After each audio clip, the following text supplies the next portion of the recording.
নমস্কার বন্ধুরা, স্বপ্নের রান্নাঘরে আপনাদের সবাইকে স্বাগত জানিয়ে আজ আমি আবারও একটা নতুন রেসিপি তৈরি করছি। আজ আমি তৈরি করছি ঘরোয়া পদ্ধতিতে অনুষ্ঠান বাড়ির মতন কাতলা মাছের কালিয়া। এই কালিয়াটা খুব সহজেই তৈরি করা যায়, আর এটা এতটাই টেস্টি আর এতটাই সুন্দর, এটাকে একবার তৈরি না করলে বলেই বোঝানো যাবে না যেটা কতটা সুন্দর হয়। আজকের এই মাছের রেসিপিটা ছোট বড় সকলের খুবই প্রিয় হবে। রঙটাও যেমন হয়েছে, স্বাদেও তেমন হয়েছে, দেখলেই যেন জিভে জল চলে আসে। অপূর্ব সুন্দর স্বাদের কাতলা মাছের কালিয়া তৈরির জন্য সবার প্রথমে মাছটাকে খুব ভালো করে কেটে ধুয়ে পরিষ্কার করে নিয়ে চলে এসেছি। মাছের টুকরোগুলোকে এবার কয়েকটি উপকরণ দিয়ে মেখে নিতে হবে। এখানে আমি নিয়েছি লবণ, লেবু আর গোলমরিচ গুঁড়ো, আর সাথে নিয়েছি আদা আর রসুন বাটা। এই সমস্ত কিছু দিয়ে মাছটাকে খুব ভালো করে মেখে নিতে হবে। মাছটাকে খুব ভালো করে মেখে নিয়ে রেখে দিতে হবে 30 মিনিটের জন্য। 30 মিনিট এইভাবে মেখে রেখে দিলে মাছের স্বাদটা কিন্তু খুবই সুন্দর হয় ভাজার পরে। সেই জন্য সমস্ত কিছু খুব ভালো করে মিশিয়ে নিয়ে রেখে দিলাম 30 মিনিটের জন্য। 30 মিনিট পর আমি একটা বাটিতে 3 চামচ কর্নফ্লাওয়ার নিয়েছি, চা চামচে 3 চামচ। এবার সেই কর্নফ্লাওয়ারটা মাছের মধ্যে খুব ভালো করে এইভাবে মেখে নেব। মেখে নিয়ে তারপরে কড়াইতে তেল দিয়ে দিতে হবে। এইভাবে মেখে নিলে কি হয়, সমস্ত যে মশলাগুলো মাছের মধ্যে মিশিয়েছি, কর্নফ্লাওয়ারটা খুব সুন্দর করে ধরে রাখে, আর দিলেই মাছের স্বাদটা খুবই সুন্দর থাকে। আর এইভাবে যদি মাছটাকে এমনি ডাল ভাতের সঙ্গেও ভেজে খাওয়া যায়, মাছের স্বাদ কিন্তু অপূর্ব সুন্দর হয়। এতটাই মুচমুচে হয়, এটাকে বলে বোঝানো যায় না। এবার রান্নার জন্য গ্যাস অন করে আমি একটা কড়াই বসিয়ে দিলাম। কড়াইটা খুব ভালো করে গরম হয়ে গেলে এবার তার মধ্যে দিয়ে দেব পরিমাণ মতো সরিষার তেল। তেলটা খুব ভালো করে গরম হয়ে গেলে এতে দিয়ে দিলাম খুব সামান্য পরিমাণ একটু হলুদ গুঁড়ো। মাছ ভাজার সময় তেলের মধ্যে যদি একটু হলুদ গুঁড়ো দিয়ে দেওয়া যায়, যেভাবে তেল ছিটকোয় মাছ ভাজার সময়, সেভাবে আর তেল ছিটকোবে না। সেই জন্য খুব সামান্য পরিমাণ একটু হলুদ গুঁড়ো দিয়ে নাড়াচাড়া করে নিলাম। এবার একে একে এই তেলের মধ্যেই মাছের টুকরোগুলো দিয়ে ভেজে নেব। মাছের টুকরোগুলো দিয়ে দেওয়ার পরে অল্প কিছুক্ষণ পরেই আঁচটা মিডিয়াম করে দিতে হবে। দিলে পুরো মাছটাই খুব সুন্দর করে ভাজা হবে আর মুচমুচে হবে। আর তাপ যদি বাড়ানো থাকে তাহলে কি হবে, উপরটা লাল হয়ে যাবে, ভেতরটা এতটা মুচমুচে হবে না।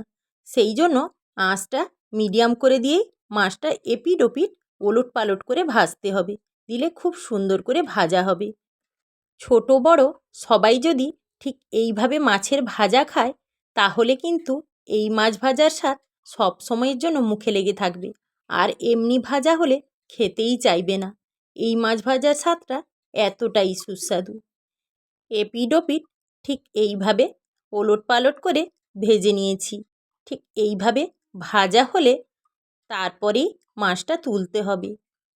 একবার মাছ ভেজে তুলে নেওয়ার পরে বাদবাকি যে কটা মাছ ছিল আবারও ঠিক একইভাবে মাছটা দিয়ে ওলট পালট করে এইভাবে লাল লাল হয়ে গেলেই তারপরে তুলে নিতে হবে।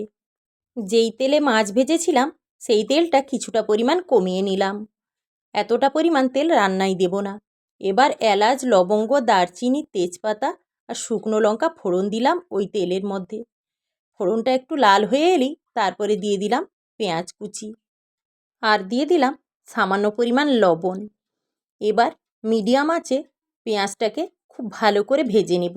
লবণ দিয়ে পেঁয়াজটা ভাজলে পেঁয়াজটা খুব তাড়াতাড়ি নরম হয়ে যায়। ঠিক এইভাবে লাল লাল করে পেঁয়াজটা ভাজতে হবে। এবার এর মধ্যে দিয়ে দেব আদা বাটা, রসুন বাটা, আর দিয়ে দেব টমেটো বাটা। সাথে দিয়ে দিলাম লঙ্কার গুঁড়ো আর হলুদের গুঁড়ো। সমস্ত কিছু দিয়ে খুব ভালো করে এবার কষিয়ে নিতে হবে। যেহেতু টমেটো বাটা আছে, আর এখন জল দেওয়ার প্রয়োজন নেই। সমস্ত মশলা ততক্ষণই কষাবো যতক্ষণ না মশলার কাঁচা গন্ধ চলে যায় আর তেলটাও খুব ভালো করে ছেড়ে আসে। ঠিক এইভাবে তেল ছেড়ে এলে এবার আমি এর মধ্যে দিয়ে দেব ফুটন্ত গরম জল। গরম জল তরকারিতে দিলে কি হয়, তরকারির স্বাদটা কিন্তু খুবই সুন্দর থাকে। জল দেওয়ার পর একবার নাড়াচাড়া করে মশলার সঙ্গে জলটা মিশিয়ে নেব। এবার দিয়ে দিলাম খুব সামান্য পরিমাণ চিনি আর স্বাদ অনুযায়ী লবণ। খুব ভালোভাবে নাড়াচাড়া করে নিয়ে ঠিক এইভাবে ফুটে উঠলেই ভেজে রাখা মাছের টুকরোগুলো দেব। এতে খুব বেশি পরিমাণ জল দেওয়া যাবে না, তরকারিটা একদম গায়ে মাখা হবে। এতক্ষণ গ্যাসের ফ্লেমটা মিডিয়াম রেখেছিলাম। এবার মাছের টুকরোগুলো দেওয়ার পর নাড়াচাড়া করে নিয়ে ঠিক এইভাবে ফুটে উঠলে গ্যাসের ফ্লেমটা একদম কমিয়ে এইভাবে কিছুক্ষণ ফোটাতে হবে। আর একদিকে আমি এই ভাজা মশলা তৈরি করব। এই ভাজা মশলা তৈরির জন্য এখানে আমি নিয়েছি জায়ফল, লবঙ্গ, এলাচ, জয়িত্রী, দারচিনি, তেজপাতা আর শুকনো লঙ্কা। সব কিছু শুকনো খোলায় ভেজে গুঁড়ো করে নিয়েছি। সেটাই এবার দিয়ে দিলাম হাফ চামচ। ভাজা মশলাটা দেওয়ার পর ঠিক এইভাবে হালকা হাতে নাড়াচাড়া করে নেব। এই ভাজা মশলাটা দিয়ে দেওয়ার পরই তরকারির স্বাদ, গন্ধ দুটোই পরিবর্তন হয়ে যাবে। আর এবার এই তরকারিটা থেকে পুরো যেন অনুষ্ঠান বাড়ির মতন গন্ধ বেরোচ্ছে। আজকের এই কাতলা মাছের কালিয়া পুরোপুরি তৈরি।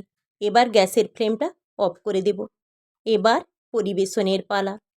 আমার এই রান্নার ভিডিওটা আপনাদের যদি ভালো লেগে থাকে আর আপনারা যদি ইউটিউব থেকে দেখেন, তাহলে আমার চ্যানেলটিকে অবশ্যই সাবস্ক্রাইব করে দেবেন। আর যারা ফেসবুক থেকে দেখছেন তারা পেজটি অবশ্যই ফলো করে দেবেন। আর লাইক, কমেন্ট, শেয়ার করতে একদমই ভুলবেন না। আমি ফিরে আসছি নিত্য নতুন নানা রকম রান্নার রেসিপি নিয়ে।